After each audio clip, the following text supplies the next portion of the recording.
الله من الشيطان الرجيم. بسم الله الرحمن الرحيم. قال رسول الله صلى الله عليه وسلم: جاهدوا المشركين بأموالكم وأنفسكم وألسنتكم. رواه ابو داود۔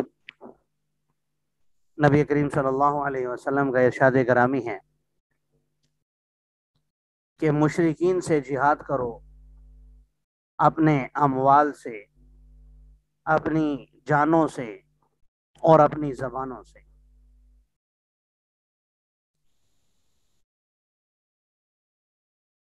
جہاد کے حوالے سے بہت سی آیات اور بہت سی احادیث مبارکہ وارد ہوئی ہیں۔ ان حدیثوں میں سے ایک حدیث یہ بھی ہے جس میں آپ صلی اللہ علیہ وسلم نے جہاد کے 3 درجات بیان کیے ہیں۔ ایک یہ کہ اپنی زبان سے، دوسرا یہ ہے کہ اپنے مال سے، اور تیسرا اپنی جان سے۔ جان میں شہادت بھی آ جاتی ہے، اور جہاد کرنے کے بعد اگر شہادت نہ بھی ملے تو غازی کا لقب بھی مل جاتا ہے۔ یقیناً شہید ہونا یا غازی ہونا دونوں ہی اللہ تعالیٰ کے ہاں بہت اہمیت رکھتے ہیں۔ زبان میں زبانی تقاریر بھی آ جاتی ہیں، تقریر کے ذریعے، دعوت کے ذریعے، جہاد کی ترغیب کے ذریعے، کیونکہ یہ ایسی چیز ہے، افغانستان کے ہمارے پڑوس کے ملک کے فتح ہونے کے بعد اور سپر پاور کی شکست کے بعد 20 سال کی جنگ کا خاتمہ ہوا تو کچھ لوگوں کو جہاد کی اہمیت سمجھ میں آئی کہ کشمیر میں ہم اتنے عرصے سے 70 سال سے ہم چیخ رہے ہیں، قراردادیں پیش ہو رہی ہیں، سب کچھ ہو رہا ہے، لیکن مسلمانوں پر ظلم و ستم نہیں رک رہا، اور افغانستان کے اندر کوئی ایک ملک نہیں بلکہ 52 ملکوں کی فوج اور ایٹمی طاقت بھی، سپر پاور بھی، سب کچھ، لیکن 20 سال کے اندر سامنے سے مزاحمت کا انہیں سامنا ہوا۔ مجاہدین نے ان کے سامنے ڈٹ کر مقابلہ کیا تو 20 سال میں ہی نقشے تبدیل ہو گئے۔ جب فرائض بیان کیے جاتے تھے پہلے، نماز، روزہ، حج، زکوٰۃ، تو 5ویں نمبر پر بنیادی ارکان میں جہاد کو بھی ذکر کیا جاتا تھا، لیکن جہاد کے خلاف پروپیگنڈا اتنا ہوا بالخصوص پھر 9/11 کے بعد تو مسلمان کو دہشت گردی بنا دیا جو بھی جہاد کا نام لے، لیکن حضور صلی اللہ علیہ وسلم نے بہرحال اس کی ترغیب دی ہے۔ قرآن نے بھی متعدد آیات میں اس پر ابھارا ہے، وَأَعِدُّوا لَهُم مَّا اسْتَطَعْتُم مِّن قُوَّةٍ وَمِن رِّبَاطِ الْخَيْلِ تُرْهِبُونَ بِهِ عَدُوَّ اللَّهِ، کہ جتنا ہو سکے جہاد کا سامان اپنے پاس تیار رکھو تاکہ حملہ کرنے کی ضرورت پڑے یا نہ پڑے، جنگ کی ضرورت پڑے یا نہ پڑے، لیکن اس سامان کے ذریعے، ایٹمی طاقت ہونے کے ذریعے، اپنے ساز و سامان کے ذریعے دشمنوں کو ڈرایا جائے۔ دوسرا، مال کے ذریعے بھی یہی ہے کہ اپنا مال، اگر آپ جہاد میں نہیں پہنچ رہے تو کم از کم مجاہدین پر اپنا مال تو خرچ کرنا چاہیے، اور سب سے اعلیٰ درجہ یہ ہے کہ اپنی جان سے بھی جہاد کیا جائے۔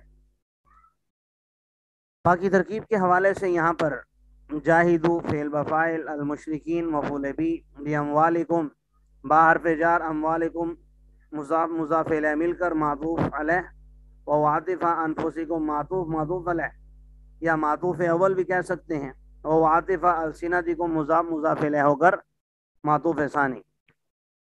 تمام معطوف علیہ مل کر مجرور، جار مجرور مل کر فعل سے متعلق، فعل اپنے فاعل اور مفعول بھی اور متعلقات سے مل کر جملہ فعلیہ انشائیہ ہو جائے گا۔ قال رسول اللہ صلی اللہ علیہ وسلم: اغتنم خمسا قبل خمس، شبابک قبل حرمک، وصحتک قبل سقمک، وغناک قبل فقرک وفراغک قبل شغلک وحیاتک قبل موتک او کما قال علیہ السلام، رواہ الترمذی مرسلا۔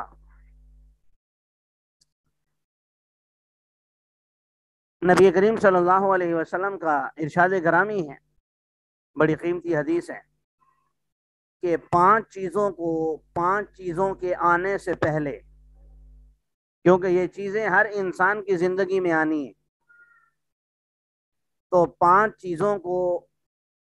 چیزوں کے آنے سے پہلے غنیمت سمجھو۔ جوانی کو بڑھاپے سے پہلے، اپنی صحت کو بیماری سے پہلے، اپنے مال کو فقر آنے سے پہلے، غربت سے پہلے، اپنی فراغت کو اپنی مصروفیات سے پہلے، اپنی زندگی کو اپنی موت سے پہلے۔ یہ 5 چیزیں گویا یعنی دونوں چیزوں کو دیکھا جائے تو 10 بن جاتی ہیں، اور ہر انسان کی زندگی میں ان کو دخل ہے۔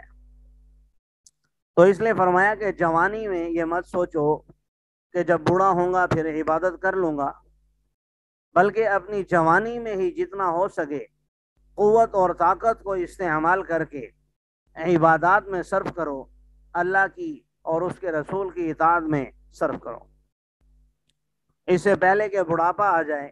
بڑھاپا جب آئے گا پھر آپ کرنا بھی چاہیں گے تو آپ سے وہ عبادات نہیں ہو سکیں گی جو آپ جوانی میں کر سکتے تھے۔ دوسرا، صحت کو بیماری سے پہلے۔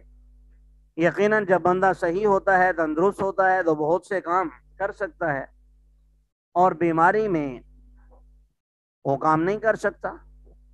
اسی طرح آپ کے پاس مال ہے تو جو آپ صدقات اور زکوٰۃ اور دوسرے نیکی کے کام کر سکتے ہیں وہ آپ غربت میں نہیں کر سکتے۔ تو پیسہ جیسے آتا ہے ویسے چلا بھی جاتا ہے، جیسے چلا جاتا ہے ویسے آ بھی جاتا ہے۔ تو اس لیے فرمایا کہ اپنی مالداری کو اپنے فقر سے پہلے غنیمت سمجھو، اور فراغت کی زندگی کو غنیمت سمجھو اپنی مصروفیت سے پہلے۔ جوانی میں بھی آدمی یعنی فراغت میں ہوتا ہے، کمانے میں، اور آزاد زندگی ہوتی ہے بالخصوص شادی سے قبل، جیسا کہ حضرت عمر رضی اللہ تعالیٰ عنہ کا قول ہے بخاری شریف میں، تفقہوا قبل ان تسودوا، علم حاصل کر لو، وہاں علم کا ذکر ہے کہ علم حاصل کر لو اس سے پہلے کہ تمہیں سردار بنایا جائے۔ بعض نے ترجمہ کیا اس سے پہلے کہ تمہاری شادی کر دی جائے۔ تو اس کے بعد آپ کی مصروفیات ہیں، بیوی ہے، بچے ہیں، دوسرے معاملات ہیں، خرچے ہیں، تو اس مصروفیت سے پہلے جو فراغت کی زندگی ہے اس میں جتنا ہو سکے اللہ کی عبادت کر لو۔ اور آخری بات، اپنی زندگی کو اپنی موت سے پہلے، اس سے پہلے کہ موت کا فرشتہ آپ کا دروازہ کھٹکھٹائے، اس سے پہلے کہ موت اپنے پنجے آپ کے جسم پر گاڑ دے اور اس وقت نہ توبہ قبول ہو نہ ایمان قبول ہو، اس سے پہلے توبہ طائب ہو جاؤ، گناہوں کو چھوڑ کر اچھی زندگی، نیکی والی زندگی گزارنے والے بن جاؤ۔ باقی ترکیب کے حوالے سے اغتنم فعل بفاعل ہے، اور خمسن یہ مبدل منہ قبل مضاف، خمسن مضاف الیہ۔ جی، مضاف الیہ مل کر یہ مفعول فی ہے۔ جی، شبابک مضاف الیہ مل کر معطوف علیہ و عاطفہ۔ صحت کا یہ مضاف الیہ مل کر معطوف اول۔ صحیح۔ جی، جی، یہ شبابہ کا کے بعد تو قبل حرمت کا ہے. جی جی، آ جاتا ہے، آ جاتا ہے. اچھا جی جی. ہاں، صحت کا یہ معطوف اول، بات سمجھ رہے ہیں. پھر آگے وہ عاطفہ اور غنا کا معطوف ثانی. اسی طرح آگے وہ عاطفہ فراغ کا یہ معطوف ثالث. حیات کا یہ معطوف خامس. بات سمجھ رہے ہیں. معطوف جی اپنے شاہ جی. معطوف علیہ اپنے تمام معطوفوں سے مل کر یہ خمسن کے لیے بدل بن جائے گا. بدل اور مبدل من ہو یہ مل کر مفعول بھی بن جائیں گے. اور قبل یہ مضاف ہے، خمسن مضاف الیہ، مضاف الیہ مل کر یہ مبدل من ہو. ایک ہم نے خمسن کو بنایا تھا، ایک اب قبل خمسن ہے. بات سمجھ رہے ہیں.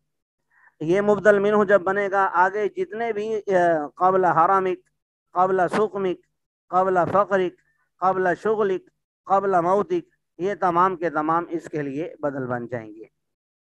بات سمجھ رہے ہیں. مبدل منہ اور بدل یعنی من کر مفعول فی جیسے ہم نے پہلے بنایا تھا مفعول فی بن جائے گا. فعل اپنے فاعل اور مفعول بی اور مفعول فی سے مل کر جملہ فعلیہ انشائیہ ہو جائے گا.